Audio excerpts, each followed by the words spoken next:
Perfect. That was the word Jace kept hearing all night. Perfect shot. Perfect take. Perfect ending. The director clapped him on the shoulder while the crew started breaking things down around them. You killed it tonight. Another hand grabbed his shoulder. Don't disappear on us now, Kingston. We still celebrating. Jace laughed softly, exhausted more than anything. Yeah, maybe. The truth was, he didn't want another industry dinner. Didn't want another rooftop party full of people pretending they weren't looking at him. He wanted noise. Real noise. Music loud enough to shake the floor. A drink strong enough to burn. A room full of strangers who didn't need anything from him. By the time he stepped outside, Lance was already waiting beside the black SUV. Lance looked him over once. So, where we headed? Dace adjusted the hat lower over his eyes before answering. I'm going out tonight. Across the city, Skai was still deciding between earrings. You're doing too much, April said from the edge of the bed, already halfway through another shot. Skai laughed while trying to fix the strap of her heel. I'm not doing too much. You're just already drunk. And you're moving too slow. The music from somebody's speaker bounced through the apartment while the girls finished getting ready. Croissants sat open on the kitchen counter, their weak attempt at putting something on their stomachs before the drinking started. Everybody got their phones? The only guy in the group called out from near the door. Yes, Daddy, April yelled back dramatically. The Uber ride over was loud. Skai and her friends headed straight for the bar the second they made it inside. That was always the routine. Shots first, then dancing, then more drinks. April was already halfway gone before they even made it to the dance floor. Skai laughed while taking her own shot, but unlike the others, she had no intention of getting drunk tonight. Buzzed? Absolutely. Gone? Not happening. She wanted to remember this night. The music pounded through the floor hard enough to shake her ribs, while the crowd moved around them in flashing lights and dark bodies. At first, they danced in a tight little circle, the same way they always did, until Alex leaned down, yelling over the music, "There's more room over there!" None of them fully heard him, but they followed anyway, weaving through bodies and spilled drinks until they reached the other side of the club. And he was right. It wasn't empty, but there was room to breathe. Across the room, Jace noticed her immediately, even while dancing with another girl. His eyes found her without effort. Tight dress, big eyes, soft smile, moving like she wasn't trying to be watched.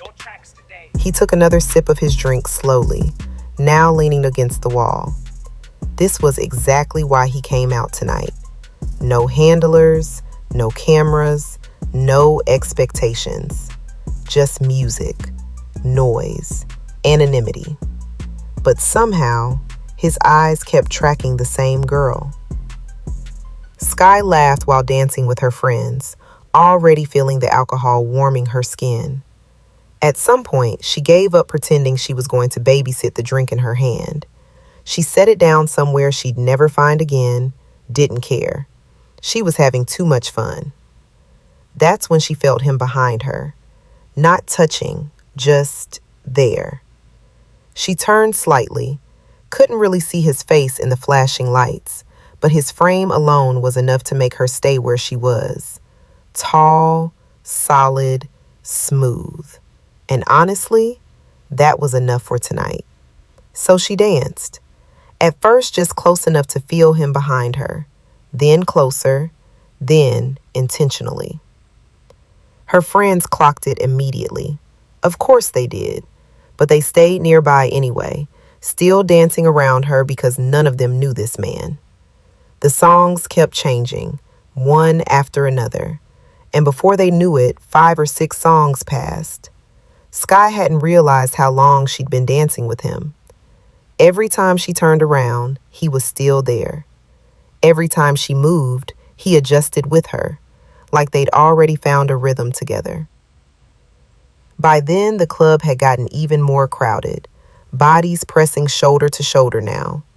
The girls decided to grab more drinks. Skai turned slightly toward him before leaving, didn't say anything, just gave him a look that clearly meant, "I'll be back." He didn't stop her, didn't ask questions, just lifted his hand slightly in acknowledgement and watched her go. By the time the girls made it back from the bar, they'd already gotten distracted.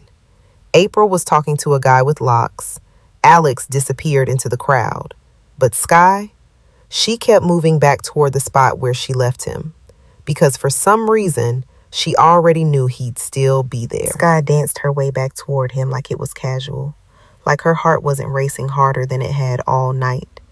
The second she slipped back into his space, their rhythm found each other again naturally, like there was no break in their flow. The music changed. The lights shifted.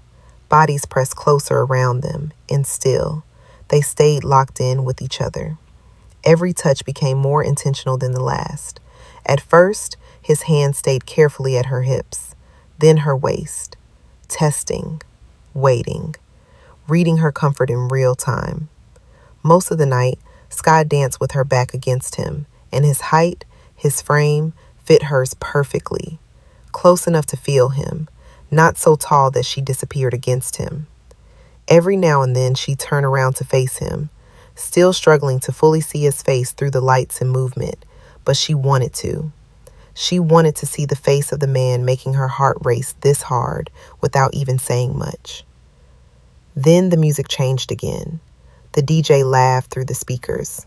All right now, this one right here for me and my wife. 25 years, baby. The crowd cheered. Then the opening of Usher's Nice and Slow drifted through the club. Everything slowed, even the lights. Skai turned fully toward him this time, and for the first time all night, the light hit his face just right. His eyes stopped her cold, dark, warm, steady. But as if the dark brown hue of his eyes weren't beautiful enough, it was the way he looked at her, like he already knew her, like he'd been searching for her all night too. A quiet jolt passed between them so strong it almost felt physical. They stopped dancing completely. The crowd disappeared. The noise disappeared. Her chest pressed softly against his. His hand settled firm against her waist, and for a second, they just looked at each other. Then the DJ cut the moment short. All right, now that's enough of that slow stuff. Y'all look like y'all about to fall in love in here. The crowd laughed as the next song exploded through the speakers, but neither of them moved right away. They both looked away almost at the same time, trying to recover, trying to find the earlier carefree rhythm again. They couldn't. Not immediately. Not after that. Jace reached for her hand first, just lightly, his other hand settling back against her waist, grounding them both again. Slowly, they started moving together once more, not dancing fully yet, just swaying, finding each other again. And just when Skai finally started relaxing, her head leaning against his chest, gunshots rang out on the other side of the club. The first shot didn't fully register, not immediately.